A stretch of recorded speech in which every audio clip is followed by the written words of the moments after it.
Hey peeps, it's your favorite manifesting cousin, Neira, and welcome to the Manifest With Me podcast, where we'll be discussing all things mindset, manifestation, and money, with a little ratchet behavior in between from time to time. If you haven't done so already, please make sure to check out my website, www.neirathegoat.com. Remember to subscribe to my YouTube channel, Neira the Goat, and follow me on Instagram and Twitter at Neira_X.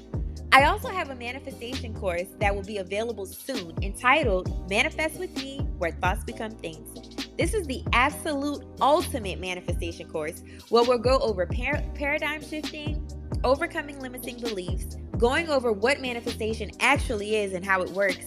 I'll also be helping you to understand your relationship with money and so much more. This is perfect for anyone who's just coming into the awareness of manifestation or for those who may feel a little stuck in their journey. Pre-sale is officially available and the link will be in this episode's description. I'm so happy that you've decided to take a moment to listen to this podcast. And at the very least, I hope you're able to pull out some gems. And if nothing else, I hope that something that I say at least makes you smile. So without further ado, let's get into this episode. So, hey peeps, welcome to my very first podcast episode. I don't know if I want to call it my first one because it's actually like my third or fourth time trying to record it. And to be completely honest, this time around, I'm not even talking about what I was talking about the other few times. Um, I thought it would be important for us to start off by me introducing myself. My name is Neira. I'm 33 years old currently. I'm a single mom of two beautiful children, Elijah and Remy. My son is 9, my daughter is 5, and they keep me on their toes. And currently, they are spending the summer with their dad. So I am over here trying to figure out what is life for a 33-year-old Neira without her children in a new state. Um, and also transitioning from working, I guess you could say, a corporate job to delving into entrepreneurship. So I think that this is a perfect time for me to actually start this podcast. Creating a podcast was something that I've always kind of played around with the idea of, but never actually went through. And I just think that the transitional period that I'm in my life would be really cool to document right now. So, let's get into it. I created my brand, Neira the Goat. The irony of Neira the Goat is I started calling myself that, and then my friends started calling me that. Like maybe I don't even know at this point how long ago, but I'm a Capricorn, so that's where Neira the Goat comes from, the greatest of all time. But I think that over time I've kind of walked into that because I'm kind of like a jack of all trades, but a master of none. But the quote goes, I think it's something like, you could be a jack of all trades, but a master of none, but oftentimes better than being a master of one. So that's where I'm at. I've delved into all sorts of things as it relates to marketing, copywriting. Um, I've written commercials, screenwriting, new product development. My life has really been a little bit of a blur over the last 3.5 years. And now I'm just really taking a time to reflect. And I've always been into manifestation since 2010 is about when I started my journey into all of this. But as I've been able to take time off from work and I'm reflecting, I really, really, really feel like I have so much insight and experience to offer people as it relates to manifestation. I feel like my life is very relatable.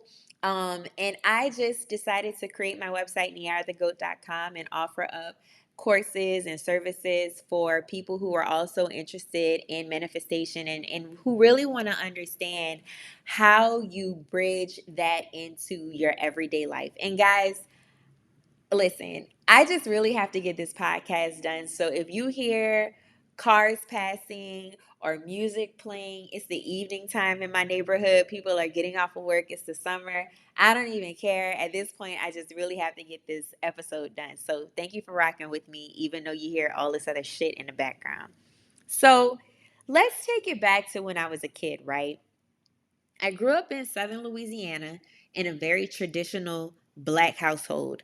I grew up very Baptist, very, very, very Southern Baptist. And I have always been heavily involved in the church. So just know at times during this podcast journey, I'm probably going to reference scriptures in the Bible. I might joke around and get super preachy. And I speak in fake tongues from time to time. So please don't get offended.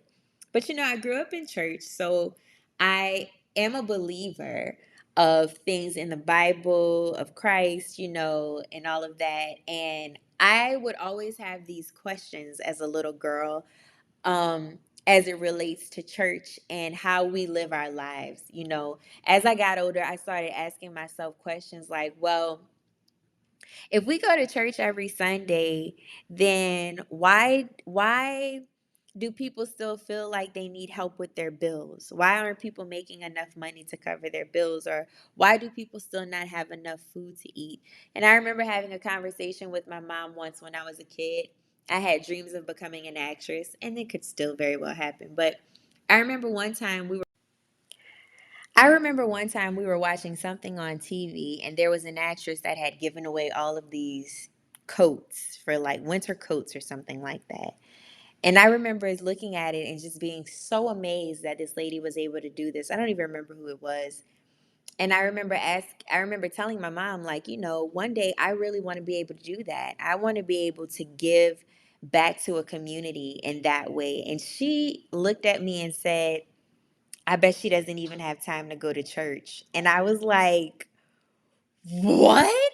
Like, for a person to be able to make enough money to actually, and this is me rationalizing it as a kid, but I was like, for somebody to be able to make this much money, do they really need to have time to go to church if they're still doing what the church should probably be doing with money? And I just remember like having instances like that with my parents or other adults where it just wasn't making sense to me, and the perspective that they had on Christianity and how things should be done in the way that I kind of thought maybe things could be done differently. um so fast forward to 2010. I'm in my third year of college, um at the University of Louisiana at Lafayette. I was working two retail jobs, bartending, and going to school full time. I was also, doing what most 21-year-old college students are doing, drinking a lot, partying a lot, probably entertaining a bunch of men a lot. And I remember vividly looking in the mirror in my bathroom before getting ready to go to work at Charm and Charlie. And I was like, man, you need to slow down.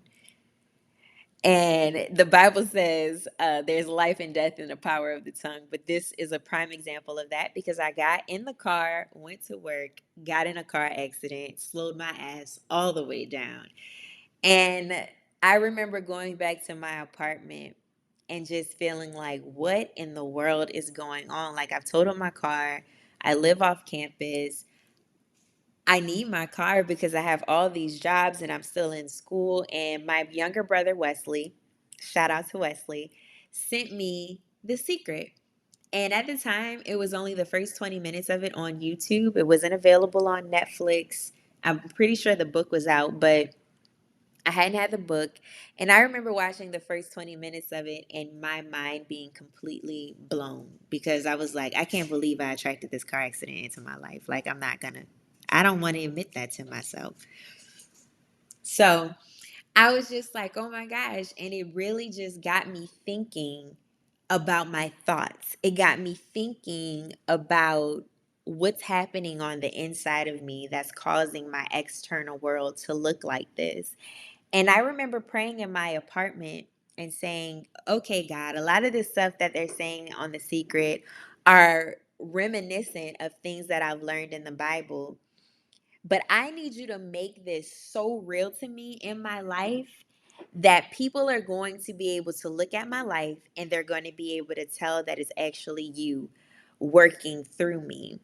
And that is me talking to God, the divine universal source and creator of all things. So I'm like, put your money where your damn mouth is, God. Like, I know that we've been talking about Jesus and all of this, but I want my life. I don't want, when I was a kid, and I'll share this with you. My cousin's dad used to tell this to us when we were little girls. Sometimes the life you live is the only Bible that people will ever read. So I want, and I've always been dedicated since he told me that. I didn't quite know exactly how I was going to get here in my spiritual journey, because manifestation is it's a part of your spiritual journey, whether you believe that or not. I truly do. Um, but I was like, I have got to get to a point where like my life matches up with the things that I say that I believe. Um, so from there, I've just been super intentional about the things that I listen to, the things that I watch on TV, the conversations that I have with people, because I do understand how all of that plays a part into how we see, or how we see the world outside of us, but also how we experience this 3D world. And y'all, please forgive the other little noises in the background. My dog is playing with his toy. So yeah, anyway, like many people who get into manifestation, everybody wants to make more money. A lot of the times, that's how we all end up getting into trying to understand manifestation. We want to learn how to make more money, or we want to learn how to attract more love in our life. One of the two. And I was no different from many people. When I first got into it, I was like, I want to make $100,000. Like that was my thing. I watched The Secret. I ended up watching the entire thing. Jack Canfield from Chicken Soup from the Soul took a dollar bill, made it into $100,000, or made it into 1 million or something like that. And I did the same thing in every apartment, house, everywhere that I lived from 2010 to 2020, I think it was 2020, 2019, 2020. Every place that I lived in, I had that $100,000 bill on the ceiling above my bed. Yeah, and I think it was in 2020 that I actually made it to $100,000. So it took me about 10 years to finally get there. What I didn't realize as it related to manifestation is there are a lot of limiting beliefs that I had inside of me that I had to climb through, and that at times I'm still climbing through. So it's really interesting because some people are able to just speak things, or visualize something, and in minutes or within a day or two, they're able to get exactly what they saw, exactly what they spoke about, exactly what they wrote down. And for others, it takes a little longer sometimes.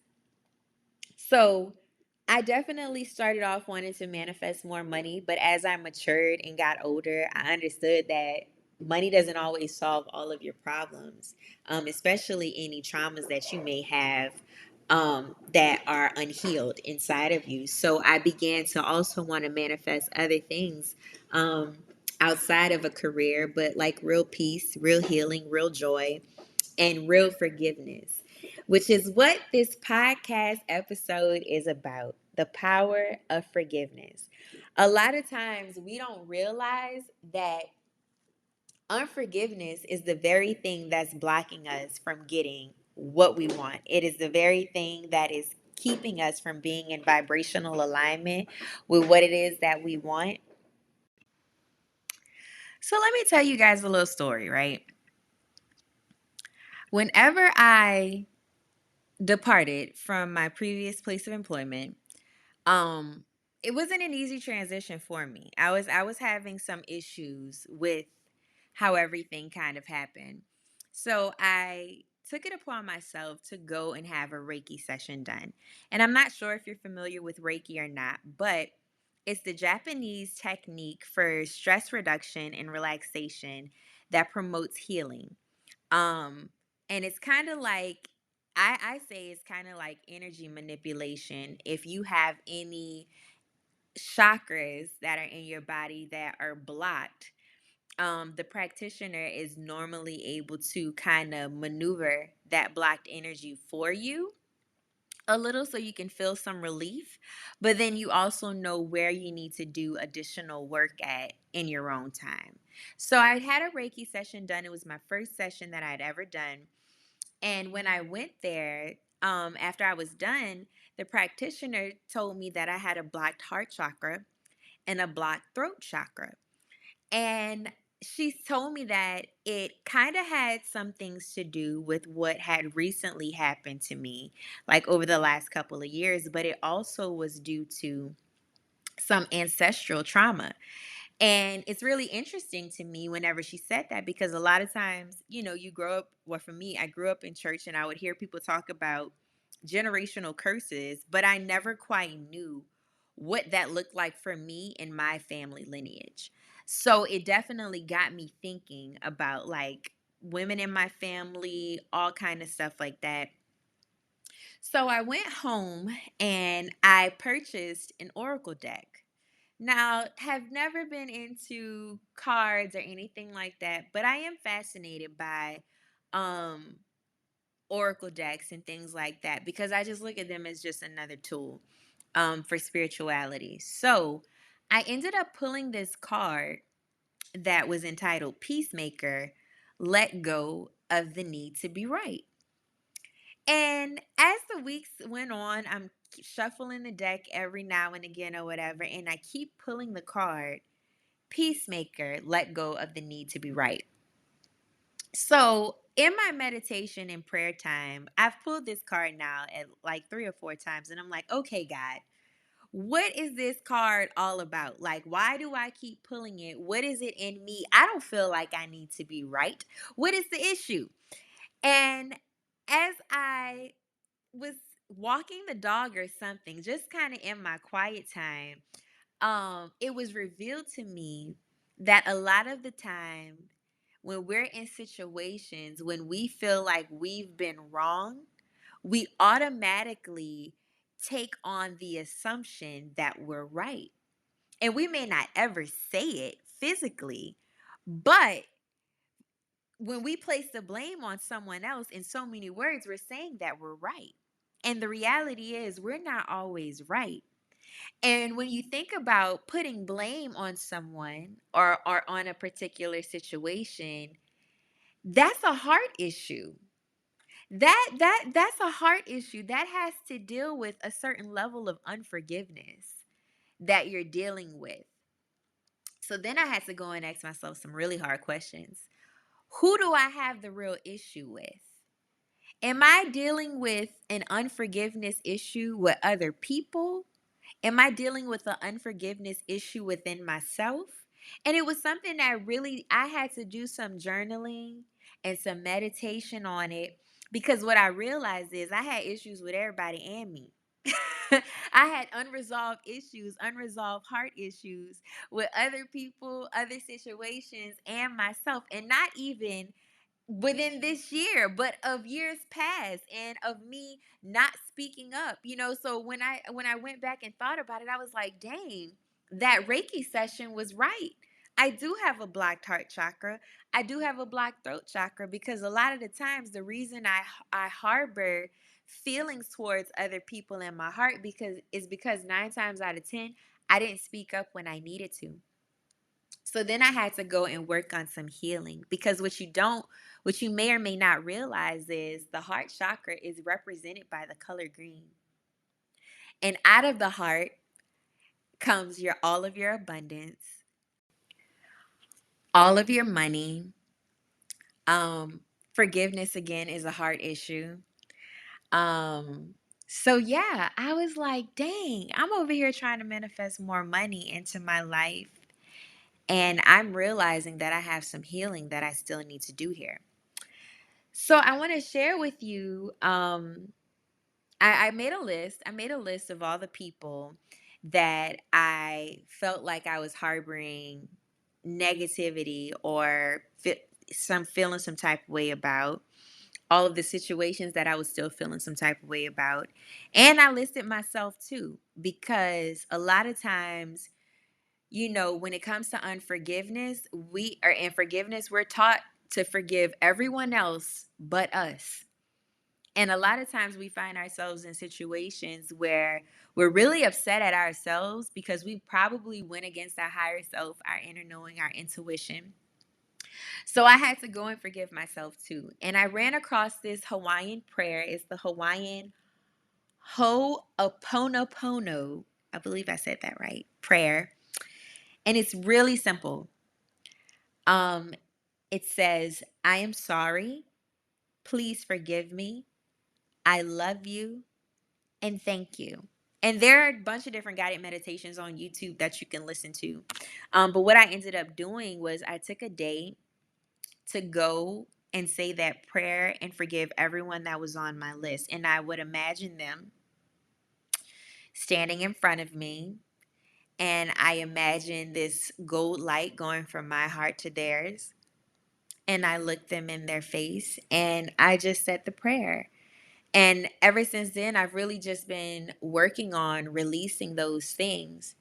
And I just wanted to share that with you. Like I said, when I initially started recording this first episode for my podcast, this wasn't even the topic.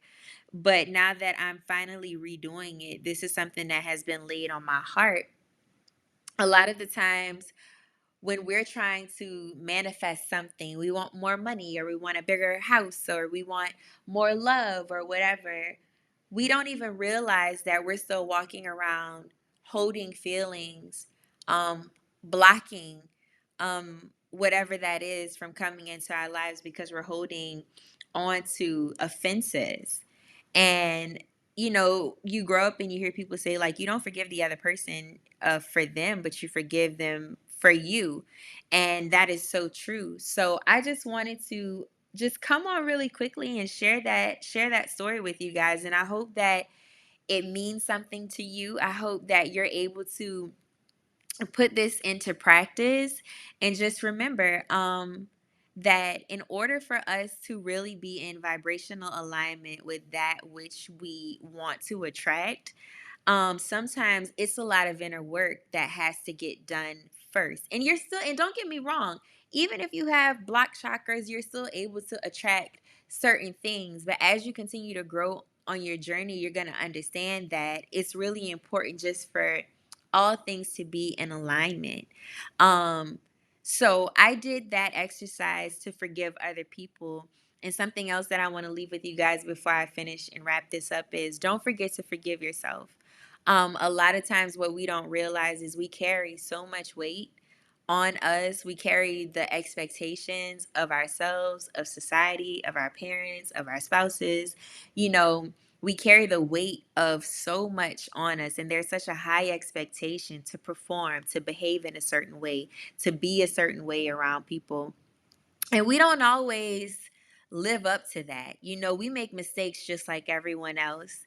And it's really important to forgive yourself as often as possible, because something I shared with my son a couple of months ago was that, son, you're not going to know how to do everything the first time you do it. And this is something that I want to share with you guys because you're more than likely an adult. Even as an adult, there are going to be some situations in life that you're just not going to know how to handle because you've never had to handle it before. And in the moment, you make the best decision that you make in that moment. And sometimes your back is against the wall and you feel like you may only have two options. The reality of it is, we live in an abundant world, and we have multiple options all the time. But again, sometimes from your level of awareness, from your perspective, you might feel like you only have two options. And in the moment, you might pick the better of the two. But then as time progresses, you might realize, you know what? Even the better of the two probably wasn't the best option for me to pick. And we can kind of like be very hard on ourselves in situations like that. We can allow other people to beat down on us and be super hard on us. And it's just really important to remember that you don't know everything. We try our best to pray, to meditate, to make wise decisions, but we don't know everything and we don't always get it right. And it's okay. The beautiful thing about life, the beautiful thing about God is we always get a million chances to course correct. So if you find yourself in a position where you're feeling like there's nothing but lack, nothing but limitation, everything that you try, nothing is going right or whatever, take a moment to really sit down with yourself. Put your hand over your heart and close your eyes. Take a deep breath and say, I am sorry. Please forgive me. I love you. Thank you. You know, sometimes I have to put my hand over my heart and I say, Neira, you don't know everything. You don't know how to do everything. You're only one person. You're doing the best that you can with the resources that you have. You're trying your very best in the moment. Remember to give yourself some grace. Remember to give yourself some love. Remember to be gentle with yourself. And most importantly, remember to be able to forgive yourself. And I truly believe when you really understand the art of being able to forgive you, then it makes it so much easier to forgive everyone else. You know, I feel like we get taught forgiveness backwards. We want to forgive everyone else, but I really feel like you can't give to other people what you don't know how to first give to yourself. So, I hope that this episode has been insightful. I hope it's been helpful. I love you guys so much. Like, I'm so super excited for this podcast because I really feel like it's going to be amazing. So, thank you so much for listening. Share with a friend. And before I go, like I always say, always remember whatever you are seeking is seeking you too. I love you. I send you all light and love. Happy manifesting. Hey guys, thanks so much for listening to this episode. If you are still interested in signing up for the Manifest with Me digital course, pre-sale is still available. I will link the website in the show notes. If you can, please give me a 5-star rating on this episode. I love to hear your feedback. If you have any questions, please don't hesitate to leave a comment, send me a DM. If there's something that you want me to talk about, I'd be so happy to do that. Peace, love, and light. Happy manifesting.